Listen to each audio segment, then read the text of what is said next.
एक आम स्टूडेंट की लाइफ देखते हैं। लगातार 3 साल तक एक एग्जाम की प्रिपरेशन चलती है। रोज सुबह 5 बजे उठना, endless coaching classes, mock test का पहाड़ और सोशल लाइफ वो तो लिटरली जीरो हो जाती है। पेरेंट्स की सालों की सेविंग्स लग जाती हैं। यूथ का प्राइम टाइम बस इस एक टारगेट पर फोकस होता है। और फिर फाइनली एग्जाम का दिन आता है। लेकिन कुछ ही दिन बाद एक न्यूज़ फ्लैश होती है, पेपर लीक, एग्जाम कैंसल्ड, री एग्जाम होगा। अब टेक्निकली देखा जाए तो उस स्टूडेंट का सिर्फ एक पेपर लीक नहीं हुआ है, उसका वैल्यूएबल टाइम, उसकी मेहनत और सबसे बड़ा, इस सिस्टम पर से उसका ट्रस्ट पूरी तरह लीक हो गया है। अब यहाँ एक मेजर डिफरेंस समझना पड़ेगा। हम अक्सर पेपर लीक को एक नॉर्मल चीटिंग जैसा समझ लेते हैं, पर दोनों में जमीन आसमान का फर्क है। एग्जाम हॉल के अंदर अगर कोई चीटिंग कर रहा है तो वो एक आइसोलेटेड इवेंट है, किसी एक इंडिविजुअल का फॉल्ट है। लेकिन एग्जाम से पहले ही अगर पेपर लीक हो जाए, ये सीधा सीधा पूरे सिस्टम का फेलियर है। ये एक ऐसा ब्लास्ट है जो इक्वल अपॉर्चुनिटी के उस बेसिक प्रॉमिस को ही कंप्लीटली डिस्ट्रॉय कर देता है, जहां सबको सेम पेपर और सेम टाइम मिलने वाला था। इसलिए इस एक्सप्लेनर में हम यही कोड क्रैक करने वाले हैं। इंडिया में आखिर पेपर लीक्स का ये संकट बार बार क्यों आता है? हम इस पूरे क्राइसिस को डीकोड करेंगे, इसके पीछे के डार्क बिजनेस मॉडल्स को समझेंगे और उन सिस्टेमिक फेलियर्स को एनालाइज करेंगे जो इन रिकरिंग कॉम्प्रोमाइजेस की असली वजह हैं। और इस इन्वेस्टिगेटिव विश्लेषण का एजेंडा बहुत स्ट्रेट फॉरवर्ड है। पहले बात होगी ट्रस्ट डेफिसिट की, फिर सप्लाई चेन के रिस्क्स देखेंगे, उसके बाद सॉल्वर माफिया और डिजिटल एग्जाम्स यानी सीबीटी की एक्चुअल लिमिट्स पर आएंगे, फिर 2024 के नए कानून को एनालाइज करेंगे और फाइनली देखेंगे कि इस सिस्टम को ठीक करने का प्रैक्टिकल सॉल्यूशन क्या है। चलिए सबसे पहले सेक्शन से शुरू करते हैं, विश्वास की कमी, हाई स्टेक्स और मजबूरी। यहाँ ये समझना जरूरी है कि एक कॉम्प्रोमाइज्ड एग्जाम पेपर की मार्केट में आखिर इतनी ज्यादा वैल्यू होती क्यों है।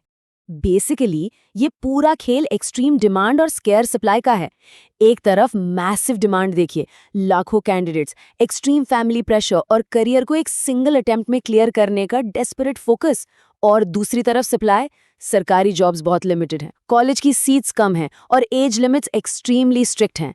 तो नेचुरली जब डिमांड आसमान छू रही हो और अपॉर्चुनिटी इतनी कम हो तो ब्लैक मार्केट इस डेस्परेशन का पूरा फायदा उठाता है। सेक्शन 2 पर आते हैं, सप्लाई चेन का खतरा, बर्थ से एग्जाम तक। क्योंकि एक एग्जाम सिर्फ उस 3 घंटे का इवेंट नहीं होता, ये एक बहुत लंबा और फ्रैजाइल लॉजिस्टिकल प्रोसेस होता है। क्वेश्चन पेपर की लाइफ एक्चुअली हफ्तों पहले शुरू हो जाती है। पहले मॉडरेशन और ट्रांसलेशन, फिर एग्जाम से कुछ दिन पहले प्रिंटिंग, उसके बाद 48 घंटे पहले ट्रांसपोर्ट शुरू होता है और 24 घंटे पहले स्ट्रॉन्ग रूम में स्टोरेज होती है।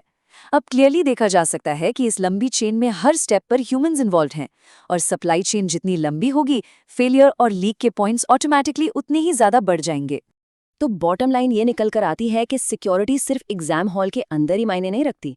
सिक्योरिटी पेपर के बर्थ से लेके एग्जाम खत्म होने तक हर सिंगल पॉइंट पर टाइट होनी चाहिए। एक्सेस कंट्रोल में एक छोटी सी भी वीक लिंक, जैसे ट्रांसपोर्ट में एक लूज सील, पूरे के पूरे सिस्टम को कॉम्प्रोमाइज करने के लिए काफी होती है। अब आते हैं सेक्शन 3 पर, सॉल्वर माफिया, अंदर के खतरे और बाहरी नेटवर्क। ये वो लोग हैं जो डायरेक्टली इन लूप होल्स का फायदा उठाते हैं। एक बहुत बड़ा मिथ ये है कि एग्जाम सिस्टम्स को हमेशा हैकर्स बाहर से तोड़ते हैं। रियलिटी में सबसे डेंजरस ब्रीचेस अंदर बैठे लोगों से आते हैं, जिसे हम इनसाइडर थ्रेट कहते हैं। चाहे वो प्रिंटर्स हों, exam coordinators, centre staff, transport handlers या फिर आईटी ऑपरेटर्स। इन इनसाइडर्स को किसी फायरवॉल को तोड़ने की जरूरत ही नहीं है, क्योंकि उनके पास ऑलरेडी लेजिटिमेट एक्सेस होता है। और इस इंटरनल एक्सेस को मोनेटाइज करने के लिए बाहर बैठा है द सॉल्वर माफिया।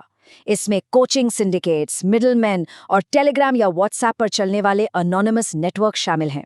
और हाँ, इसमें बहुत बड़ा हिस्सा उन फेक लीक स्कैमर्स का भी है जो डेस्परेशन का फायदा उठाकर नकली पेपर के नाम पर लाखों लूट लेते हैं। ये कंप्लीटली एक full fledged organised cyber crime बन चुका है। तो क्या सब कुछ डिजिटल कर देना इसका फाइनल सॉल्यूशन है? सेक्शन 4 में इसी पर बात करते हैं, डिजिटल एग्जाम यानी सीबीटी की लिमिट्स।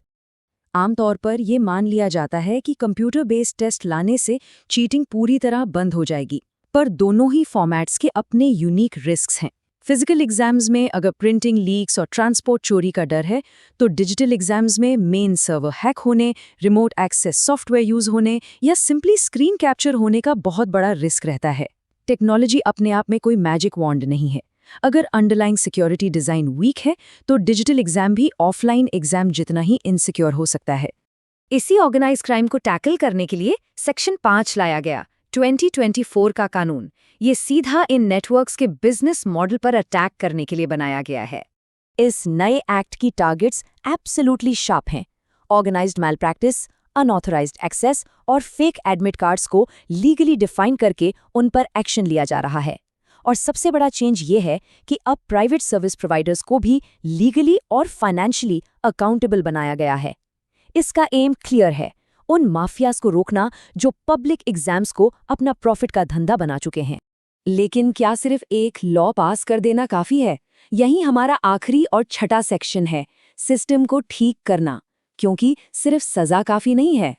देखिए, कानून तो पनिशमेंट देता है जो लीक हो जाने के बाद पिक्चर में आता है, पर एक सिस्टम को एक्चुअली बुलेट प्रूफ बनाने के लिए 3 स्ट्रॉन्ग लेयर्स की डिफेंस चाहिए।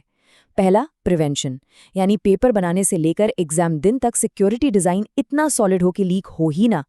दूसरा, डिटेक्शन, अगर कोई कॉम्प्रोमाइज करने का ट्राई भी करे तो सिस्टम उसे लाइव डिटेक्ट कर ले। और तीसरा, पनिशमेंट, यानी लीक के बाद फास्ट और स्ट्रिक्ट कन्विक्शन। सिर्फ तीसरे स्टेप से सिस्टम ठीक नहीं हो सकता। इस लेवल की सिक्योरिटी के लिए कुछ टेक्निकल और स्ट्रक्चरल रिफॉर्म्स जरूरी हैं, जैसे कि शॉर्टर एक्सपोजर विंडोज। पेपर जितनी लेट प्रिंट या डिक्रिप्ट होगा, रिस्क उतना कम होगा। Strong chain of custody tracking और independent third party audits completely non negotiable होने चाहिए। और अल्टीमेटली इस पूरे इश्यू को जड़ से खत्म करने के लिए ओवरऑल जॉब्स और एजुकेशनल अपॉर्चुनिटीज की कैपेसिटी बढ़ानी होगी, ताकि एक अकेले एग्जाम पर लाइफ एंड डेथ वाला प्रेशर ना हो। एंड ऑफ द डे, इस पूरे एक्सप्लेनर का सार इस एक थॉट में छिपा है। पेपर लीक एक नॉर्मल चीटिंग की प्रॉब्लम नहीं है, ये ट्रस्ट की प्रॉब्लम है।